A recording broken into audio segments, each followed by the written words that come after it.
Welcome to The Explainer. Today, we're jumping into a big idea, a concept called risk governance. Think of it as a new playbook for a world where, let's be honest, the old rules just aren't cutting it anymore. So, let's just get right into it with a question that I think is on everyone's mind. When you see the news, pandemics, wild climate events, supply chains just breaking, doesn't it feel like we're just lurching from one crisis to the next, always playing catch-up? So what is really going on?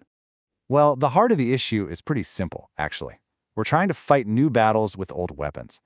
A simple risk, that's like a single house fire. It's awful, sure, but it's contained. You have a plan, a checklist. But a systemic risk, that's a whole different beast. That's the wildfire cresting the hill. It's unpredictable, it's interconnected, and it doesn't just threaten one house. It threatens the entire region, the power grid, the water supply, the whole shebang. Your old checklist, totally useless. And that's the problem in a nutshell. We're dealing with these huge, sprawling new problems, but our approach, our rulebook, just hasn't caught up. It's exactly like trying to navigate that raging wildfire with a map of downtown. It's just not the right tool for the job. So what is the right tool? What does this new, upgraded map actually look like? Well, that brings us to the core of our explainer today. This new approach, this upgraded navigation system, it has a name: risk governance. Okay, so what is it really? In a nutshell, risk governance is a huge shift. We're moving away from that old-school, top-down approach where a few experts make all the calls. Instead, it's about getting everyone in the same room, governments, businesses, scientists, you name it, to figure out how to handle risks that are messy, uncertain, and complicated. It's less of a lecture and more of a conversation. And what's really fascinating is how different groups look at this. Academics see it as this big, collaborative, idea-sharing process. Industry, on the other hand, sees it more as a practical way to get a handle on things and protect the bottom line. But here's the kicker. They both agree on the most important thing. The old way of doing things, it's completely broken. And this quote really nails it.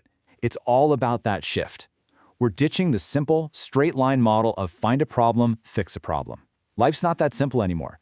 The new model has to be way more dynamic, way more inclusive. Okay, so if we're building a new playbook, what are the core plays? It really boils down to two key ideas, two main pillars: integration and participation. All right, let's talk about the first one, integration. This is where we throw out the simple checklist for good. Instead, think of it as a loop, a continuous cycle. You don't just assess a risk and then you're done. No, you assess, you manage, you monitor what's happening, and then, and this is the most important part, you learn from it. And that new knowledge feeds right back into the beginning. It never stops. So what does that look like in the real world? It means tearing down the silos. Those invisible walls between departments and different areas of expertise. It's about making sure the disaster relief folks are talking to the climate change people, getting the finance sector to work with the healthcare providers. Because everyone is finally realizing that a problem over here is going to cause a huge mess over there. Okay, pillar number 2, participation. And this is so much more than just a feel-good idea. It's not just about being fair, it's about being smart. Think about it. If you try to solve a problem without talking to the people who are actually living with it, you're just guessing. You're operating in a vacuum. But when you bring those people to the table, suddenly you have better information, you build solutions that actually work, and you get the buy-in you need to make them happen. Okay, that all sounds great on paper. But what happens when the risk is huge? I mean, truly global, like a pandemic or a massive supply chain meltdown that affects everyone. How does this even begin to scale up? Well, it works by thinking in layers. Let's start at the very top, the macro level. This is your 30,000-foot view. We're talking about international organizations, national governments, the big players. Their job is to see the whole board, to understand how everything connects, and to set the fundamental rules of the game for everybody. Okay, now we move down to the middle layer, the meso-layer. This is the crucial go-between. Think of sectors like the entire energy industry, or big cities, or regional authorities. They take the big rules from the top, and they translate them into actual, coordinated action. They're the ones who make it real. And finally, we get to the micro level. This is the ground floor. We're talking about individual companies, local communities, even your own neighborhood. This is where the real, context-specific stuff happens. But, and this is key, it's not just a one-way street. The information, the on-the-ground intelligence from this level has to flow back up. It's what keeps the whole system smart. So you see how this all fits together, right? Each layer has a totally different but essential job. The macro level sees the whole map. The meso-level coordinates the traffic. And the micro level is where the rubber meets the road. And all that information from the road feeds back up, making the whole system smarter and more responsive. It's a constant dynamic loop. And here's the bottom line on that.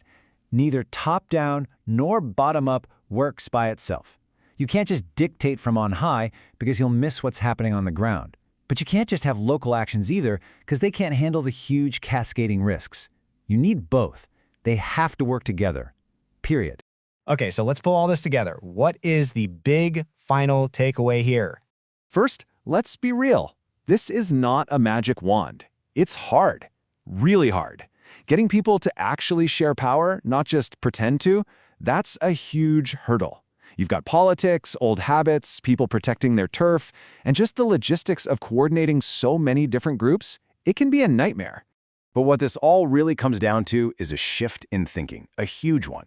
It's less about memorizing a new rulebook and more about changing our entire mindset. We have to stop thinking we can manage every problem with a simple checklist. Instead, we have to learn how to govern these messy, unpredictable, complex systems together. And that leaves us with a pretty big question to chew on, doesn't it? In a world that is this interconnected, where a problem on one side of the planet can cause a crisis on the other in a matter of hours, is this kind of shared governance just a nice idea? Or is it maybe the only way forward we have left?